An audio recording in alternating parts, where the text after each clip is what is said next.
Over the past year, this channel has had the joy of releasing quite a number of major scoops, industry-defining scoops.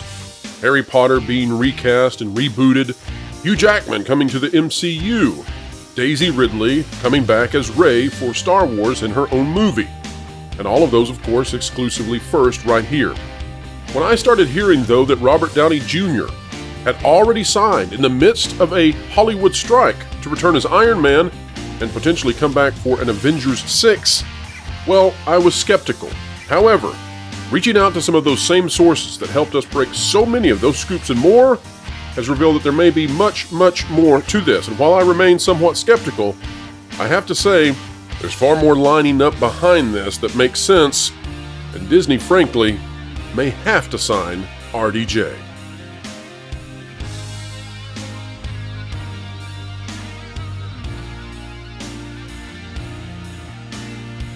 Hello folks, and happy Monday. Welcome back to the channel where we continue to channel the truth and apply it to entertainment. They don't like it, they kick, they scream, but we keep giving it to them anyway. It's going to be a fantastic week because it's the Disney earnings call week. And as we dive into the news today and the rumors and the speculation, just know that the timing of everything we're talking about very much matters. And because we are in close proximity to both the Marvels releasing in the box office and potentially being a terrible disaster, as well as the earnings call coming up and potentially being a terrible disaster, all of this has something to do with what we are talking about today. Well, what are we talking about? First of all, let's talk about who's talking about it with us. We've got Culture Casino, Lauren Connor of That Park Place, Valiant Renegade. We've got Lou Wasserman's Ghost and Jonas J. Campbell, investigative reporter for ThatParkPlace.com. There we go. All right, everybody's present and accounted for. Let's get into the article.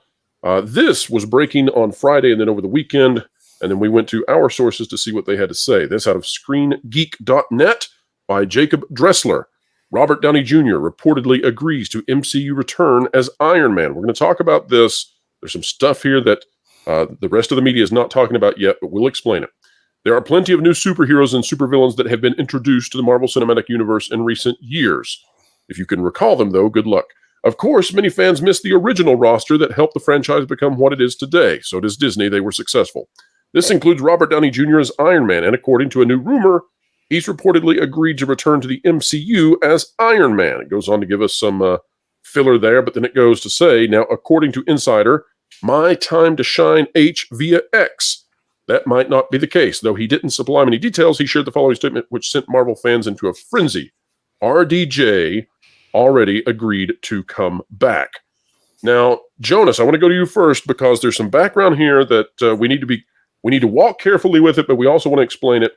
There are two accounts that reportedly give us information that Disney is doing stuff, and they seem to get it often ahead of time. Walk us through a little bit about what these two accounts are. There's two accounts. This one, of course, MyTimetoShineHello, and another one called Can We Get Some Toast? They seem to work in pairing a lot, and they seem to be high level placed. They like a lot of what Marvel is doing, and they've been very supportive, especially of the MCU, or what we might call the MCU. That is Marvel Phase 4 and 5. They know. I'll say they knew the Echo trailer was going to drop a day before it was going to drop.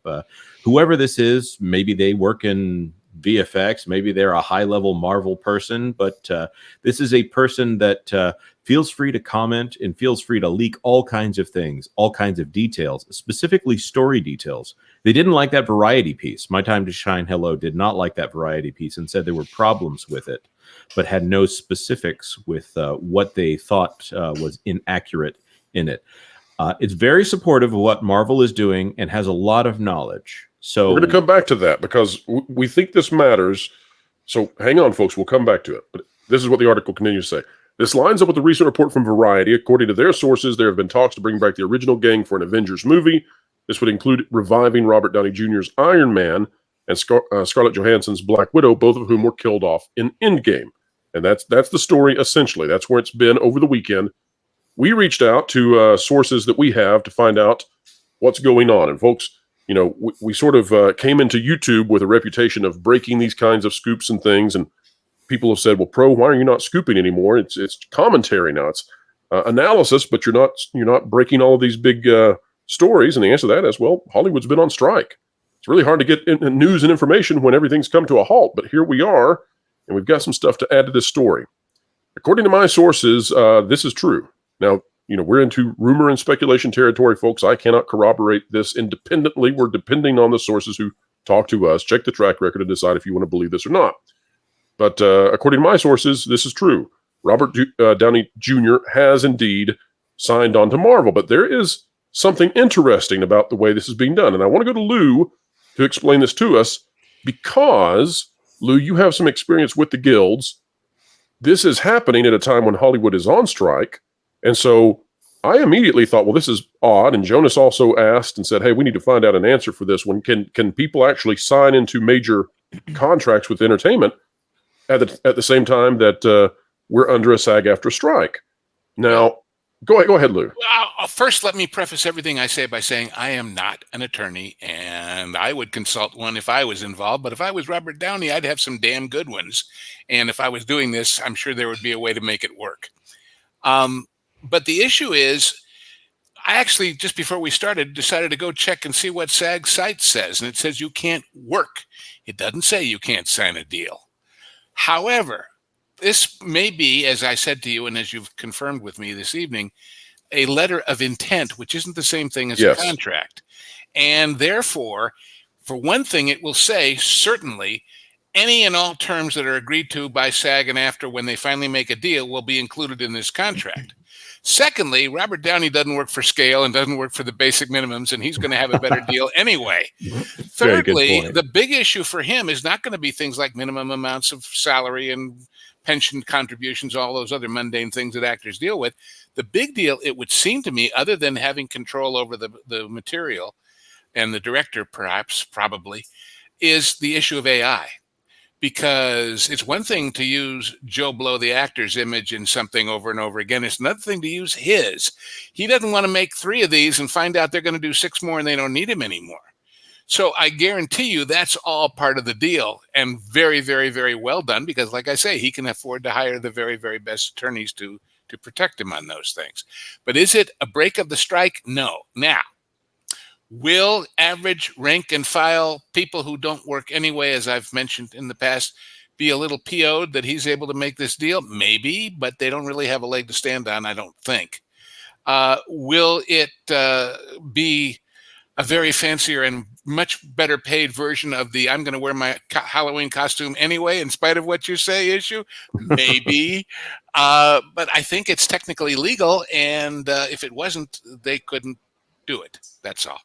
There's another interesting angle to this that you're not going to read in any other article. You're not going to see it on any other piece of media until now, as folks realize this. And that is that Robert Downey Jr. has said in the past, and I believe he said this with Joe Rogan, that he would have to see a script to return. And it would have to be a darn good script. And it would have to give a reason that he would return, because he had a great way out.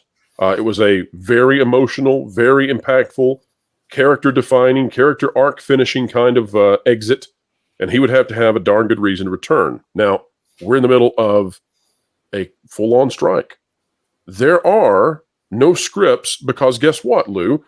You can't necessarily bring on these other actors, and so you can't have a script without knowing, oh, do we have Black Widow? Oh, do we have Thor? Oh, do we have Captain America, etc.?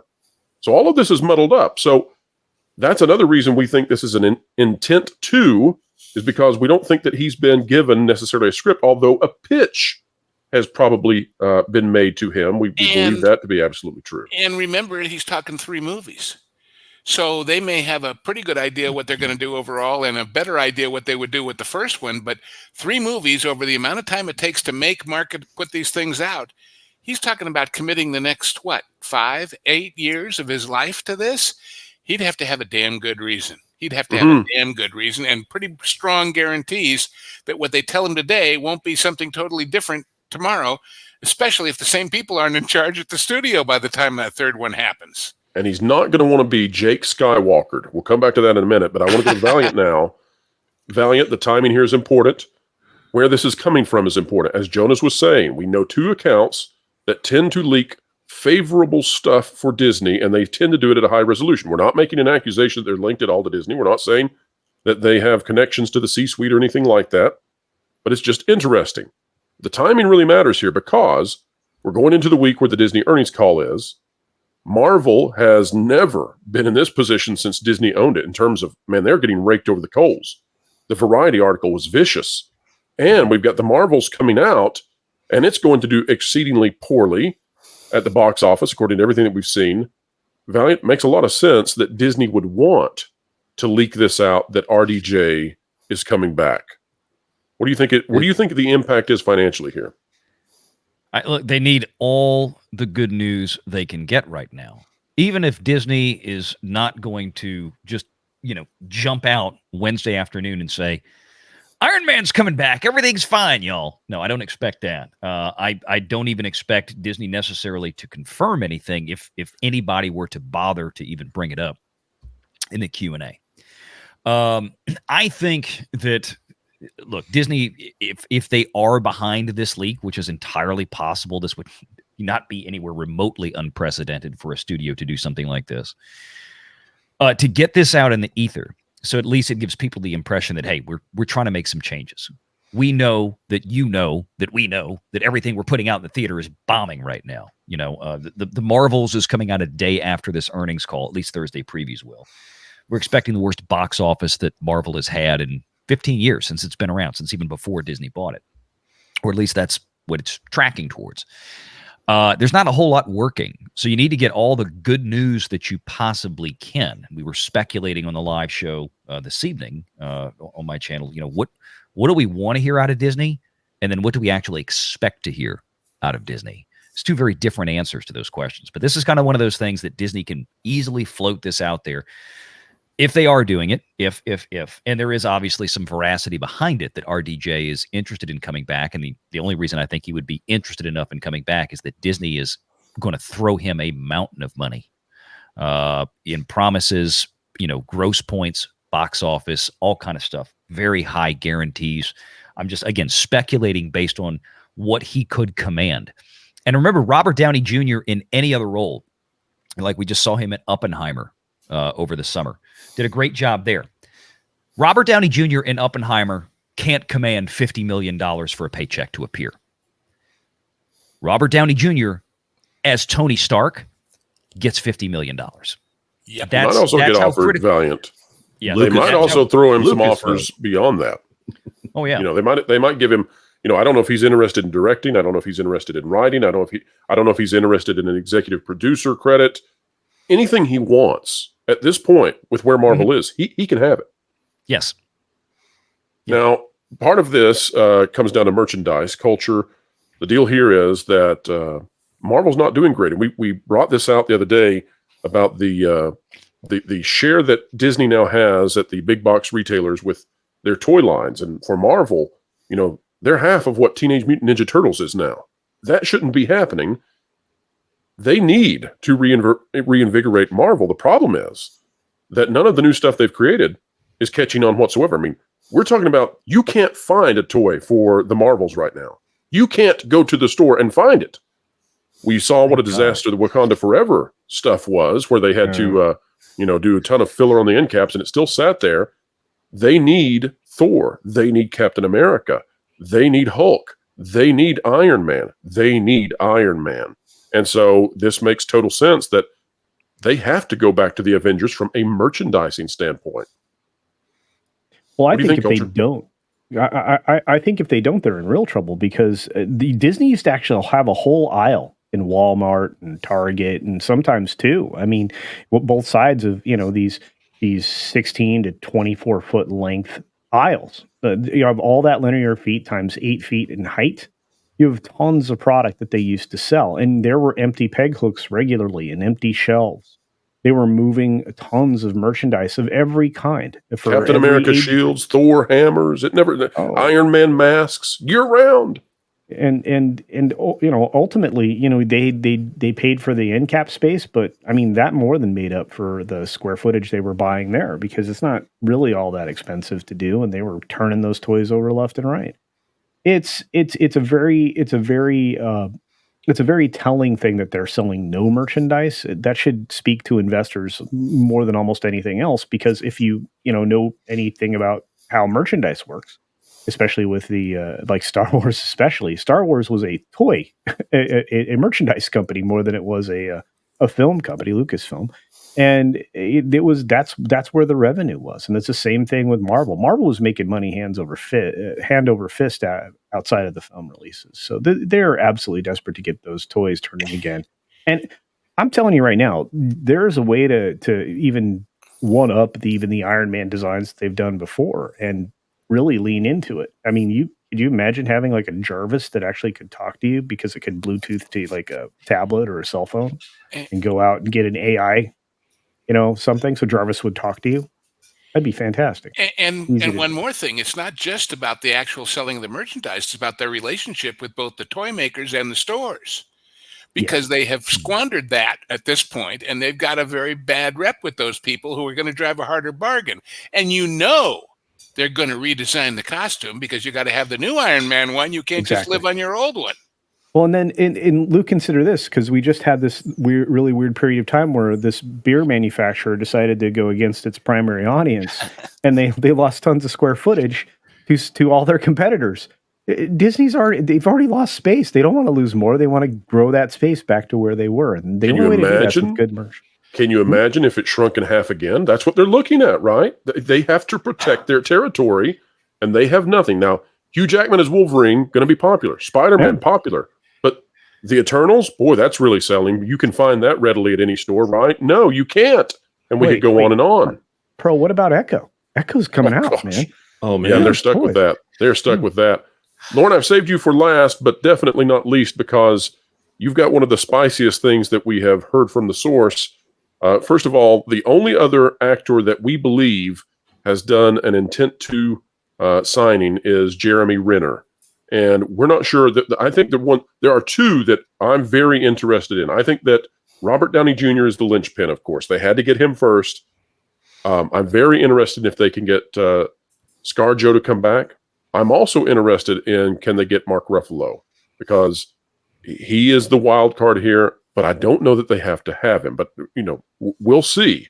But they need the big three. They need Captain America, they need Thor, and they need Iron Man. But here's the spicy thing. And folks, for a movie that may come out in 5 or 6 years, or movies, and does not yet have, I suppose, a writer, and does not yet have a director, so make of it what you will, but this is what we understand might have been the pitch, okay? Allegedly, this is the pitch. Lauren, you've been watching the Loki Season 2. We've been seeing where this goes. We just discovered that Loki now has the power to go back and forth in time. It turns out that whoever they're going to face off with, which might not be Jonathan Majors, but we don't know for sure, but whoever they're going to face off with, they need the Avengers who managed to do the 1 in 10,000 or whatever it was that Doctor Strange said. They need those guys because that 1 in 14 million, they need that one group with a few additions. Wolverine, Spider-Man, Storm, maybe. But they need those guys, and Loki may have to swallow his pride and go back in time and convince the Avengers to go and save the timeline. Lauren, what do you make of that pitch, and do you think it's worthy of bringing back Robert Downey Jr. for that one? If we're talking about for the TV show, no, because you're going to minimize these characters, and you don't want to do that. If you're talking about leaving that as a cliffhanger kind of thing, where he goes back in time, you just have the camera focus on his face while he is supposedly addressing the Avengers that are in the room but unseen and saying, will you come back with me because there's this big, terrible, evil thing that you need to deal with. And then you cut to black. That builds anticipation for the audience. It doesn't lock you into having to have particular characters because you don't have people signed on contract yet. It buys you time. So that's probably a smart thing to do. I do think they need to get more than just RDJ, though. I think that if they really want to begin to fix things, then getting Hulk back is probably a good idea, and get him out of Professor Hulk mode. We want to see Hulk smashing That's why we go to see the Hulk. I think you also need Captain America. Now, I don't think that Chris Evans is particularly eager to return, but I think you need a version of that character. So that's something that needs to be addressed. If you're going to have Iron Man, you need to have Cap. Guys, here's something that's an interesting thought. Is this an unmitigated success for Disney to bring back Robert Downey Jr.? Has Disney got really, I mean, we keep talking about what they need to do to fix things. Is this a win for Disney? Yeah. It can be. Absolutely. It can be. Depends on the manner of his return. All right, tell us about it. Tell us about it, Valiant. How could this go wrong? I mean, Disney may be watching at this point. We're here to help you, Disney. We will be your consultation for free, pro bono. Valiant, what should they not do when they bring back RDJ? I think if they bring back Robert Downey Jr. and put him in something that he's just on the screen as here's Tony Stark sitting in on his lounge chair. I hate to say it, he's got to get back in the suit, or at least they have to make it convincing that he is in the suit. That's number one, which I know he doesn't want to get into all that again. So that's a hurdle they're going to have to get over. But if they bring RDJ back to pull some cheap trick to go like, well, here's Ironheart, kiss your butt goodbye. Right. No bait and switch. They cannot do a bait and switch. I don't think he'd ever sign on to that. I don't know. I agree with you, Lou. I don't think he would either. At least I hope he wouldn't. But that would be an ultimate slap in the face to fans. It would be an incredible waste of money by Disney, and it would show they have not learned anything. Now, do I think they're necessarily going to do that? No, I would hope not. Especially given the position that Ike Perlmutter has just re-engaged forcefully with the Walt Disney Company partner. Kevin Feige is so happy about it. He's so happy about that. He's looking at this like, is Perlmutter going to be my boss again? Right. Just get rid of that guy. I think they need to combine. I really do. I think they need to get Iron Man with Spider-Man because that was a nice connection they had. There was a nice on-screen bond. And I would put Wolverine with them. I would get Hugh Jackman with them. And I think you've got a really good push there. But now the criticism that's going to happen, we're talking about male superheroes. We're not talking about women being a part of this as something that's exciting. I don't know how in time they could get Storm attached to Wakanda and bring Storm in. I don't see how they're going to do it. But I don't think there's any way in hell that Scarlett Johansson is ever going to go back to them again. They so completely pissed her off and dissed her. And she has all kinds of other options. And that'll create a PR issue with the access media that are devoted to the MCU. They're going to hound Disney if they don't bring back Black Widow. Well, I think there's another way you can deal with that, and that's going back to the original source of Secret Wars. And that is that at that point, Monica Rambeau was Captain Marvel. She was a part of that. So I don't know if that would really please the audience, but if you want to have in there that if you're still trying to please some of the DEI folks, she's probably, Lauren, she's probably the least annoying of the three that we're about to, that I'm going to be forced to go see and review. But anything with the name Captain Marvel on it is now going to be anathema to any sensible human being ever again. It's dead. At that point, I don't think her title actually was Captain Marvel. I think it was some other name, and I don't remember what it was. Yeah, but what we're saying is because she's going to be in the movie, anything that's in that movie, we're talking about this thing is now projected to come in sub 50. I mean, this is below the Flash. It's getting bad. Yeah. I mean, if they don't bring back Iron Man as the hero, he has to be unequivocally the hero. If Robert Downey Jr. shows up, even if he's not the one beating the bad guy into the ground, he cannot be made to be a foil or something. He can't be used to prop up a female character that nobody cares about. If they force a female character into the movie to say, look at the new chick, it will fail. We're tired of this. We projected it would be a failure before Shang-Chi even came out. That phases 4 and 5, based on the direction that Feige came out publicly and said, this is where we're going, starting with Shang-Chi. I said, it's over. It's done. It's failed. It's crashed. They have to completely get away from this. They have to pretend, I hate to say it, phases 4 and 5 never existed. Pick up from right after Endgame. What if there's a moment where Iron Man shows up, Tom Holland wakes up, he sees Iron Man there, and Iron Man has his lightsaber drawn, ready to kill him. Do you guys remember when they had in Endgame the moment with all of the female superheroes on the battlefield? Oh yeah, The Eight Yes. Force moment. Yeah, when you have the most powerful. It was in the new trailer. character. They put it in the new Marvels trailer last week. How funny would it be if they did the same thing now, showcasing all of the males on the battlefield at the same time? Just please pan buy our across. toys. Please buy them. They need to. Do you remember the Secret Wars, the toys that came out with the original comic line? That was all basically centered around the toy line was the reason for the comic story. You remember that? Well, You come that full tends to be the circle, haven't case. we? So I think the way you do this, they ought to be thinking like cross-marketing. If I was going to be in charge of whatever they're doing here, you come out with a new toy line with all of the new versions of the characters with their new suits and everything, but you also insert a comic book. I think something that's interesting that's going on right now is they're about to relaunch the Ultimates line of Marvel. Yep. And in the old version of the Ultimates, it was like the alternate versions that kind of introduced the modern versions of the characters. They weren't all that popular. Now they're going back to their roots, kind of like the original characters in Ultimates. And so it's weird that the original characters are the alternate versions of the characters now. Start packing those Ultimate comics in with the action figures if they take off. Obviously, this is going to be years down the line. And maybe get people interested in the comic books and ancillary stuff again, too. Well, If- culture. If Go they ahead, make Lou. Fantastic Four work, they've got Sue Storm. Well, they they better I hope, don't because know. that's but not if looking they good make so that far. work But finally, after all these false starts that have happened and to varying degrees of success, then at least they have Sue Storm. They need to bring RDJ back to introduce the X-Men in the Fantastic Four. Yeah. They cannot do it. And I've said this a million times. I don't care if you bring the X-Men and the Fantastic Four in right now. Nobody's going to care. It's not going to justify the amount of money you're going to have to spend to do these movies because you don't have anything leading in. You cannot introduce these Fox characters that Disney has been so desperate to get on screen since the acquisition in 2019. how much did they With- spend on that? $72 billion. Way too much. They How cannot many do billions it is that per X-Men? That's a bunch.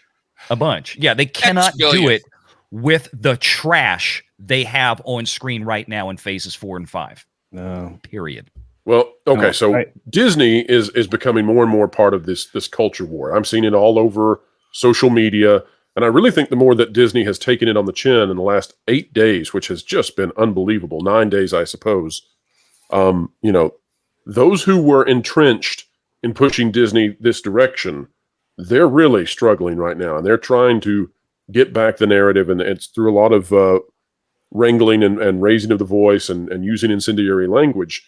Culture, how, if Marvel has realized they have to go back to the original Avengers, which is a male-dominated cast of a particular type, Culture, how are they going to juggle the PR navigation of saying, yeah, the MCU didn't work? Like, how are they going to run? Are they going to run an alternate brand of the DEI version of Marvel? I don't know how they're going to do this and get the access media to go along with them. They actually gave you a playbook with this new Echo show. Oh my! Do we want to talk about that? They've basically decanonized it, and it also appears that they're making her superpowers not the ones from the comic books, but based on her Choctaw heritage. Well, yeah, you're not getting the Taskmaster stuff anymore. But that's At least they're dumping all the episodes out at one time for the show, are they not? I think they've learned their lesson. Yeah, you're They getting all can't 5. keep the audience interested week to week with No. these because the first 2 to 3 episodes, every show on Disney Plus is Okay. usually boring and sucks, and they have to, Yeah. Valiant. Why are they bundling them all together and putting them out at one time? Because it would never make the Nielsen's ever as a No, single episode. no. This has no interest whatsoever. Well, and again, the brand they've created is this Marvel Spotlight, which was a comic series that started in the early 70s. I think 1971. It was Joe Quesada and oh gosh, who's the great writer on that? Oh, that's going to bother me. Anyways, I think it starts with an M. Mac. Anyway, so yeah, I have a video on this actually. Monday's video is just talking about this new sub brand that they're putting out there. You just dump the DEI garbage in that sub brand and let it perform where it's going to, which is in the Right. gutter.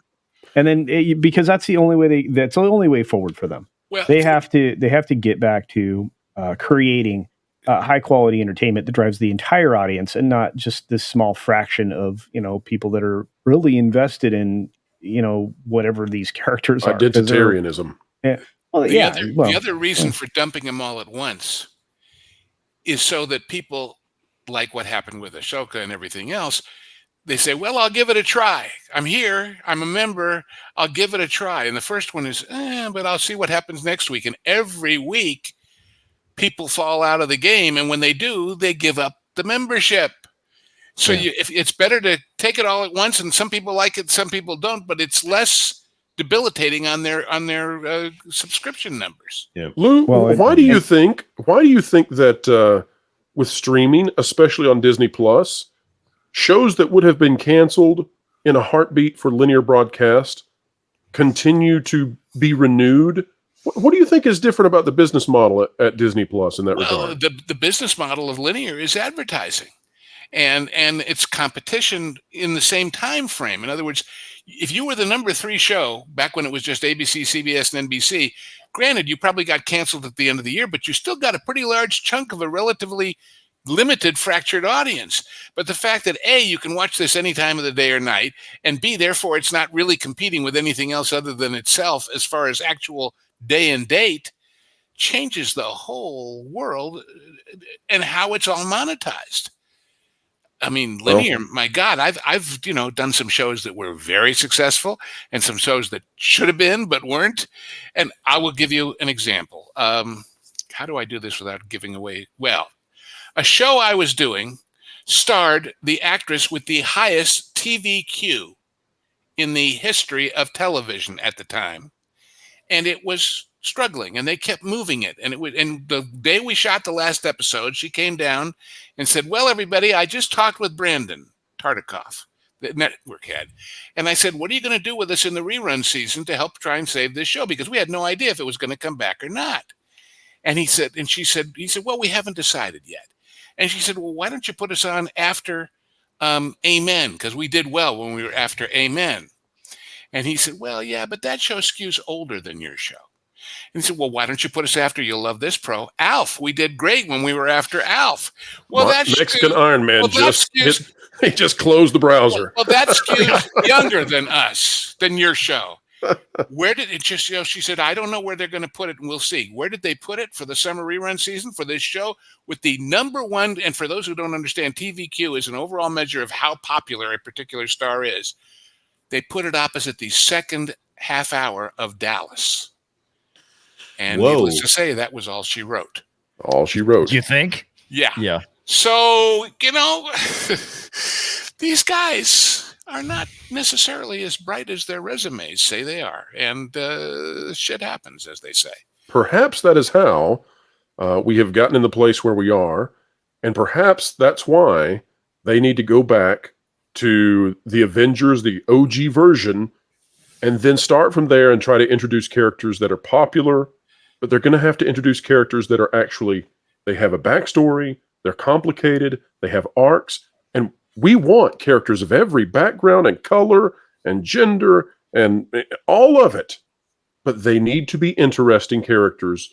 You cannot slap girl, she, female, woman, whatever onto the name of a pre-existing male character. This is not the 1930s, folks. Well, and one of them needs to be Silver Surfer.